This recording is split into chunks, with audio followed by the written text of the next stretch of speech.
है family, welcome back to your channel women diary and this is Seema. तो जैसा कि अभी आप देख सकते हैं कि अभी सुबह के कुछ 5 बज रहे हैं और सुबह के 5 बजे जो है मॉर्निंग का व्यू कुछ इस तरीके का है। तो मैंने सोचा आज कि पढ़ने बैठने से पहले क्यों ना थोड़ा बहुत चाय वाय बनाकर पहले चाय वाय पी ली जाए। तो अभी मैं चाय वगैरह पीकर और थोड़ा सा फ्रेशन अप होकर आ गई थी अपने फर्स्ट स्टडी स्लॉट पर। और यहाँ पे मैं जो है मैथ्स का लेक्चर ले रही थी और आज का जो मेरा टॉपिक था वो टाइम, स्पीड एंड डिस्टेंस था। तो फ्रेंड्स, ये वाला जो मेरा टॉपिक है ना, ये एक्चुअली टॉपिक मुझे पहले से भी आता है, बट हाँ, जब मैंने सोचा ये कि मुझे बिल्कुल सब कुछ स्टार्टिंग से मतलब बिल्कुल मैथ्स को बेसिक से करना है अपने, तो जो भी चीज़ मुझे आती है नहीं आती है वो तो ठीक है, मुझे करना ही है, बट जो चीज़ मुझे आती है ना, मैं चाहती हूँ कि मैं उसको भी थोड़ा और जो है डेप्थ में पढ़ूँ, जिससे कि ना मुझे ही फ़ायदा होगा। क्योंकि क्या हुआ ना फ्रेंड्स, इससे पहले भी 1 से 2 टॉपिक ऐसे थे जैसे कि मतलब CISI ऐसा कुछ था, मतलब जो कि मुझे आता था, बट फिर भी जब मैंने उसको वापस से पढ़ा ना, तो मुझे उसके कुछ 2 से 3 वेरिएबल्स देखने को मिले, जो मुझे लगा कि हाँ, अगर मैं इस तरीके से सॉल्व करूँगी, इस थिंकिंग प्रोसेस को, इस मेथड को अप्लाई करूँगी, तो शायद मेरा टाइम कहीं ना कहीं जो है वो बचेगा। और आपको पता ही कि गवर्नमेंट एग्ज़ाम के जो भी पूरी डिमांड ही यही है कि आपको कहीं ना कहीं से टाइम जो है सेव करना है। और जैसा कि आपको भी पता चला ही होगा कि शायद BPSC 4.0 जो है वो 25 में होगा, है ना, 2025 में, जैन लास्ट में या फेब स्टार्ट में होगा। तो कुछ जो है वो टाइम हमारे पास है। अगर वो उधर नहीं होता, जैसे कि पहले बोला गया था कि नवंबर लास्ट या दिसंबर में हो जाएगा, तो शायद ये सारे टॉपिक जो मुझे आते हैं वो मैं ना पढ़ती। बट जब टाइम मिल ही रहा है तो क्यों ना हम इस टाइम का यूटिलाइजेशन कर ही सकते हैं। और आपके लिए भी मेरा जो है वो यही सजेशन रहेगा कि अभी जो है ये टाइम इतना क्रूशियल है हम लोगों के लिए और इतना अच्छा है कि इसको आप बहुत अच्छे से यूटिलाइज़ कर सकते हैं। आई नो कि वो अभी क्योंकि वैकेंसी देखने को नहीं मिल रही है तो जो है मोटिवेशन नहीं आ रहा है, पर फ्रेंड्स, अगर वैकेंसी आ जाती है उसके बाद हमारे पास जो है वो उतना टाइम नहीं मिलेगा, बिकॉज हम हाउसवाइफ्स भी हैं, हमारे पास बहुत सारे काम हैं। अगर वैकेंसी आने के बाद आपको पता है 1 से 1.5 महीने के बीच में वो एग्ज़ाम कंडक्ट करवा देंगे और हमारे पास इतना टाइम नहीं रहेगा कि हम वैकेंसी आई है, फॉर्म आया, हमने फॉर्म भरा और उसके नेक्स्ट डे से हम 8-8 घंटे 9-9 घंटे जो है बस एक बंद कमरे में एक कॉर्नर पे बैठ के पढ़ाई करें। इतना टाइम हमें नहीं मिलने वाला है। और हमारा कॉम्पिटिशन ऐसे ही कैंडिडेट से हैं, जो ऐसे भी कैंडिडेट है जो केवल, है ना, 8-8 9-9 घंटे बैठकर एक रूम में एक स्टडी टेबल पर कॉर्नर में बस इसी की प्रिपरेशन कर रहे हैं। और साथ में वो बच्चे भी जिन्होंने 3.2 एग्ज़ाम दिया, उनके 1 या 2 मार्क्स से किसी रीज़न से रह गया है। तो आप समझ रहे हो कि हमारा कंपटीशन कितना हाई है ना फ्रेंड्स। तो इसीलिए अपने आप को आज से ही प्रिपेयर करिए। और आपने देखा होगा कि मैं साथ ही साथ में अपने नोट्स भी प्रिपेयर कर रही हूँ।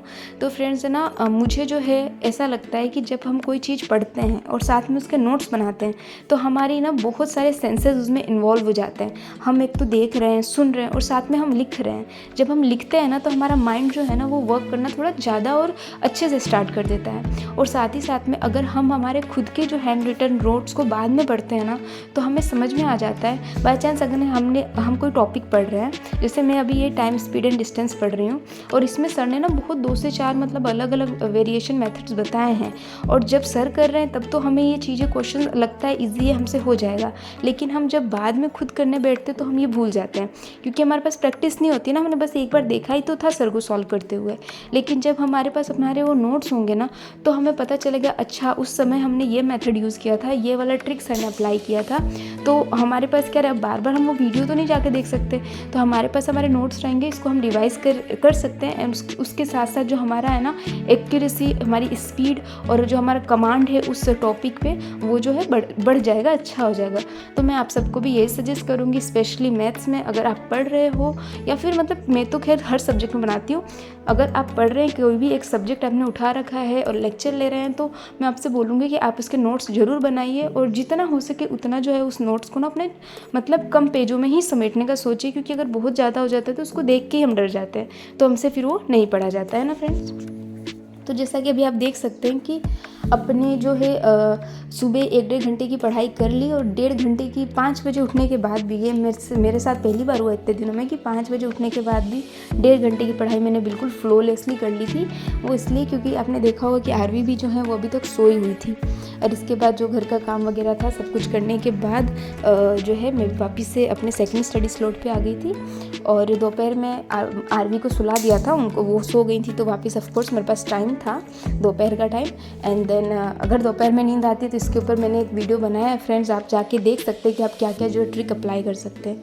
यहाँ पे मैं आपको सबसे इम्पोर्टेंट ये चीज़ कहना चाहूँगी ना फ्रेंड्स कि मुझे पता है कि इन सब चीज़ों में ना बहुत हार्ड वर्क लगता है, बट फ्रेंड्स फिर हमें करना ही क्या है, हमें पहचान ही हमें क्या बनानी है। मैं तो बस आप इस बात को ध्यान से सुनिए कि ना अपनी मेहनत को, अपनी हार्ड वर्क को, अपनी कड़ी मेहनत को ही अपनी पहचान बनाइए, वरना एक नाम के तो लाखों हजारों इंसान हैं इस धरती पे।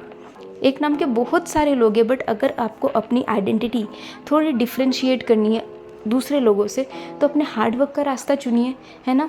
क्योंकि पता है हम कहते तो है smart work, but smart work आता कहाँ से है? स्मार्ट वर्क भी हार्ड वर्क के थ्रू ही आता है। अगर आपने इन फ्यूचर हार्ड वर्क कर रखा है, इन पास्ट आपने हार्ड वर्क कर रखा है, तभी आप प्रेजेंट और फ्यूचर में स्मार्ट वर्क कर सकोगे।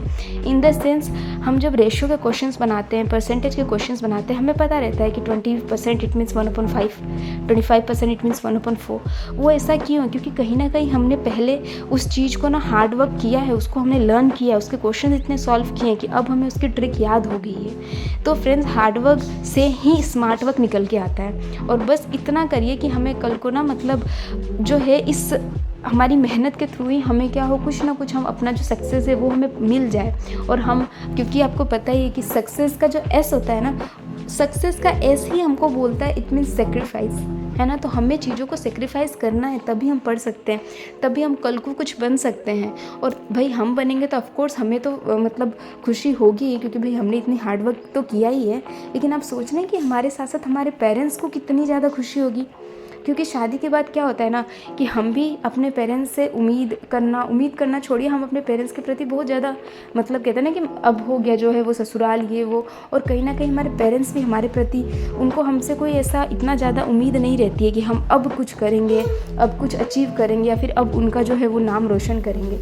पर हमारे पास अब ये टाइम है उनको भी प्रूव करने का कि ऐसा नहीं है, शादी के बाद भी हम कुछ अचीव कर सकते हैं। और जिससे उनको ना आपको पता है जब हम सफल होंगे ना तो कहीं ना कहीं उनका भी सपना था, हमारा भी सपना है टूवर्ड्स टू आवर चिल्ड्रन। तो हमारे पापा मम्मी का भी सपना था कि हम जो है कुछ अचीव करें। तभी सिचुएशन चाहे जैसी भी रही हो, उन्होंने हमारी स्टडीज़ को कभी भी बॉदर नहीं होने दिया। भले कुछ भी प्रॉब्लम रही हो, पर हमारी पढ़ाई को हमेशा हम लोगों ने अपनी प्रायोरिटी लिस्ट में रखा है, बिल्कुल हाई पे रखा है कि हाँ बच्चे की जो है फीस टाइम पे जमा होना चाहिए, उनको ड्रेसअप सब कुछ, हर एक फ्रेंड्स। तो अब हमारी भी तो जिम्मेदारी बनती है ना उन लोगों के प्रति कि हम भी उन्हें कुछ दें। तो उन्हें तो क्या चाहिए, उन्हें तो बस ये चाहिए ना कि हाँ हमारे बच्चे ने कुछ कर दिखाया।